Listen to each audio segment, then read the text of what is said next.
When I'm looking at maritime industry news, it's usually all about tonnage reports, new port protocols, that kind of thing.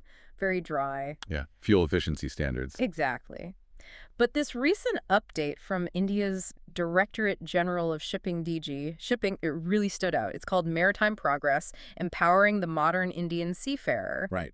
And the focus isn't on the ships, it's all on the people, the actual humans running things. It's a huge shift, isn't it?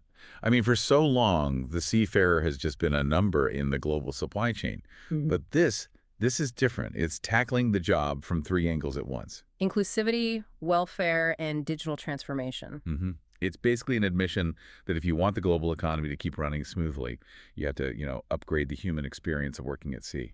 Okay, so let's start with that first one, inclusivity, because they use a specific term here, the Women in Rating Program. And rating in maritime terms, that's not a score out of 10, right? No, not at all. It's a really crucial distinction.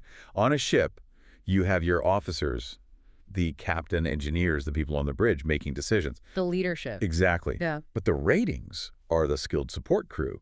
These are the people handling the ropes, maintaining machinery in the engine room, the real hands-on work. And historically, women in the industry were kind of pushed towards officer roles, if anything. Or administrative roles, yeah. So this program is fascinating because it's targeting young women from rural communities, specifically for these rating jobs.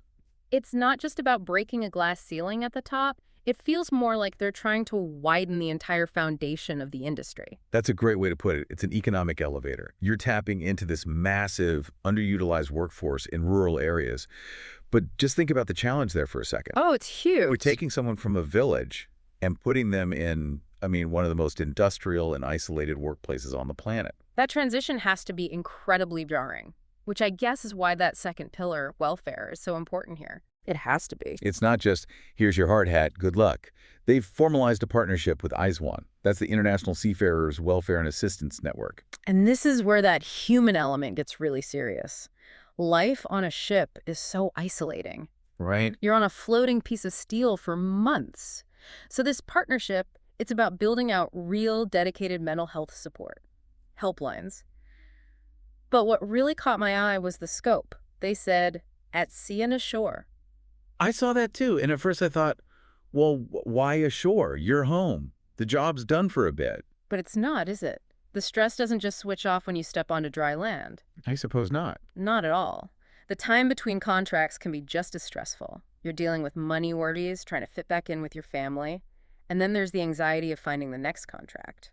So by covering ashore as well, they're saying mental health is a continuous thing. It's not just about when you're on the clock. Exactly. You can't just support a person when they're actively making money for the company.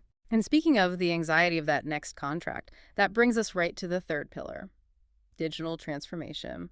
This might sound a little boring, but I think this is maybe the biggest quality of life upgrade of them all. Oh, definitely. They're migrating all the seafarer profiles to something called the eSamudra portal. If you've never had to deal with maritime bureaucracy, it's hard to explain how painful the paper chase was. Just a nightmare. So what did that involve? Seafarers have this document, a continuous discharge certificate. It's basically their career passport. If that physical book gets lost in the mail, or a government office is slow to put a stamp on it, you literally cannot work. You miss contracts, you lose your income. Yeah.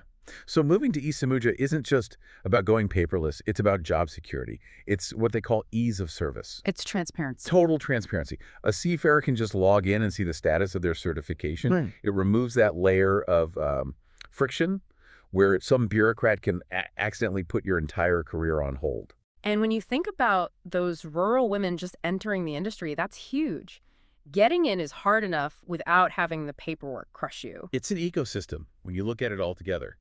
You open the door for rural women in rating roles, you give them the mental health safety net with ISWAN so they don't burn out, and you use eSamudra so the system itself doesn't fail them.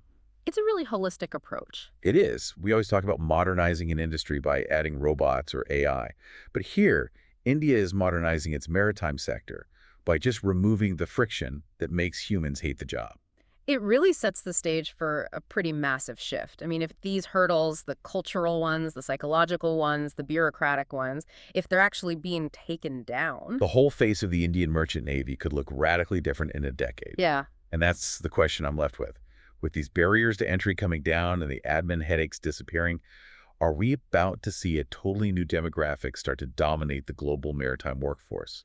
The modern seafarer might look nothing like the stereotype we have in our heads today. Something to think about the next time you see a container ship on the horizon.